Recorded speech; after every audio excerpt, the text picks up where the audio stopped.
to another Professional Picks college basketball video. It's our first one for the 2022-2023 season. And we finished off last year really hot, going 13-2 in March Madness. So it sucked that the season ended when it did. But I'm really excited to be back, giving you guys some more college basketball content. We're going to be kicking it off with our Champions Classic preview. Same as we did last year. We went 2-0 in those games last year. Feeling good about it again here. But these lines aren't out yet, so I'm going to give you guys an injury update, just kind of look at the matchups. And then I'm going to guess the line, give an early lean here, just going forward with the games being about 6 days out now. But with that, we'll get into our first matchup. And we have Kentucky playing against Michigan State. Kentucky, on paper, definitely looking like the better team. Obviously here, ESPN has them ranked number 4, whereas Michigan State is unranked headed into the season. But I still personally think these are two very good teams who can each have a title run at the end of the season. Kentucky definitely has more talent on the roster. But as I mentioned here, Michigan State has a lot of experience bringing back a lot of key contributors from their team last year. And on that same token, Kentucky's facing some injuries, haven't really been able to get a consistent chemistry or just lineup, rotations, any of that really going for them. Oscar Tshiebwe has been out for a little while now. He suffered a knee injury that he had to undergo a procedure on October 13th. We are potentially expecting him back in this game, as he was a day-to-day game time decision in their early ones. But Calipari's not going to push it, the reigning player of the year. So definitely a huge player to monitor heading into this one. Adding on to that, Severe Wheeler also had a knee injury. He's expected back against Duquesne in Kentucky's next matchup prior to this one. And then Damian Collins is also going to be coming back after a family member passed. With all that being said, Kentucky hasn't really been able to get the rotation going. They got a lot of new faces in the lineup. CJ Frederick is back after an injury last year, transfer from Iowa. Great shooter. You got Antonio Reeves, who is actually the leading scorer for Kentucky in their first game, transferred from Illinois State. He was great there, but these guys haven't had a lot of time to play together, get any type of rotation down, because, as mentioned, Tshiebwe, Xavier Wheeler, and then Damian Collins, those are all starters. So they're going to have to find a way to get them back in the lineup, still keep the other guys happy. Calipari's definitely not new to that, but we saw just some of that play into their last year's matchup, just with all the transfers and new faces that they had. On the other hand, you got Michigan State, who has 3 seniors in the starting lineup, 2 juniors, and everybody in the starting lineup is returning from their squad last year. I really thought A.J. Hoggard and Tyson Walker looked great down the stretch. Both of them improved a lot throughout the season, and especially Hoggard. I watched a lot of Big Ten basketball. I got down on him early in his career, forced a lot of turnovers, just didn't really seem to have a calling card. But these guys play hard. They play Michigan State basketball. They hustle. As always, Michigan State is going to be one of the top defensive teams in the country and just playing Big Ten style basketball. And with all that said, Kentucky has a ton of talent. They got Cason Wallace, number 5 in the 247 rankings for incoming freshmen. And then you got Chris Livingston, who's also number 16. So Kentucky's loaded with talent. I just personally think this bet would probably be a little bit different later on in the season. And I'm not saying Michigan State is going to win this game outright, but given the AP poll rankings, just how these two teams look on paper, I do think Michigan State's going to be a decent underdog in this one. My guess is probably about 6 points. With all that being said, the huge thing to monitor is Oscar Tshiebwe's status. Him coming back, it's really tough to bet against the national reigning player of the year. The guy just dominates inside the paint and on the glass. And that's also where I'm thinking Michigan State has one of their weaknesses. They're going to be starting Maddie Sissoko at center, have Jackson Kohler, the freshman off the bench. Some talent there, but you really need a seasoned, solid post to even be able to somewhat match up with Oscar Tshiebwe, who's pretty much just destroyed everybody he's gone against. I'm kind of under the assumption that Tshiebwe may play this game. Even if he does, I think Calipari's not going to push him too hard. He's already been taking the real slow route early. And I'm thinking Michigan State covers a bigger spread in this early matchup. This Michigan State team, I think, is going to definitely end up being ranked, definitely going to be in the Big Ten running this year. You got Joey Hauser back, who been inconsistent, but I have him here is the X factor. He's that stretch four. He hits a couple threes that completely changes the outlook of the game. Just stretching out that Kentucky defense, whether Tshiebwe's in the game or not. I just think it's going to be tough for Kentucky to get too much chemistry or rotation down. You got Antonio Reeves, leading scorer off the bench. He's going to want to get his points. CJ Frederick, his real bread and butter is just shooting threes, catch and shoot. You got a lot of scorers on this Kentucky offense. You got 2 5-star freshmen.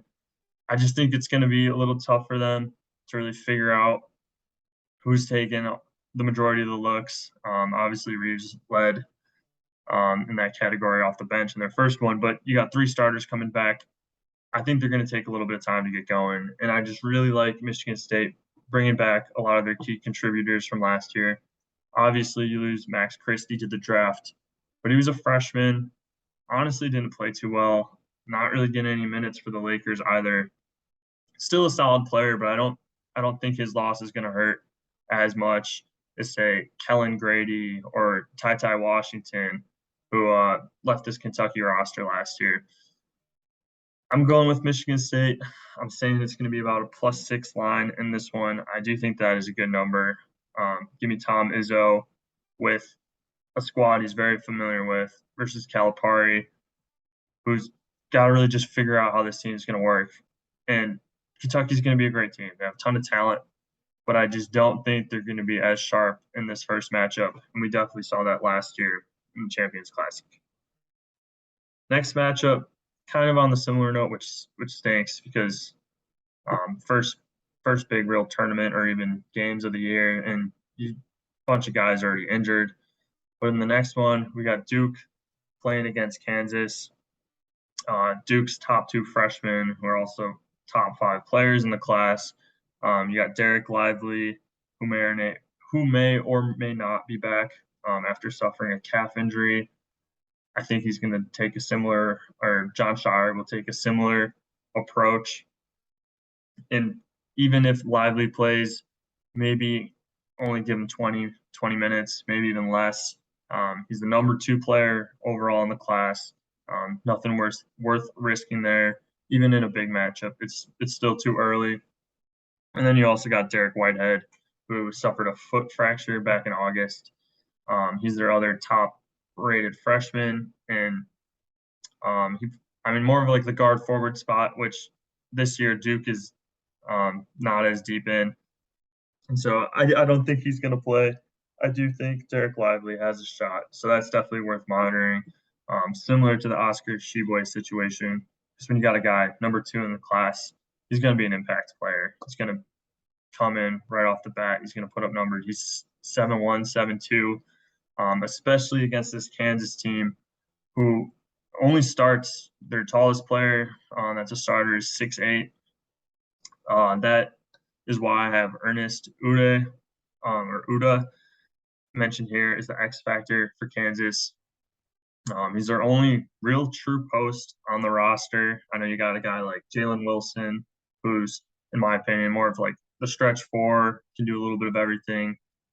You do have some forwards on the roster. Grady Dick looked great in his debut, going for over 20, hitting like 4 threes. You got McCullough, who's a bigger forward.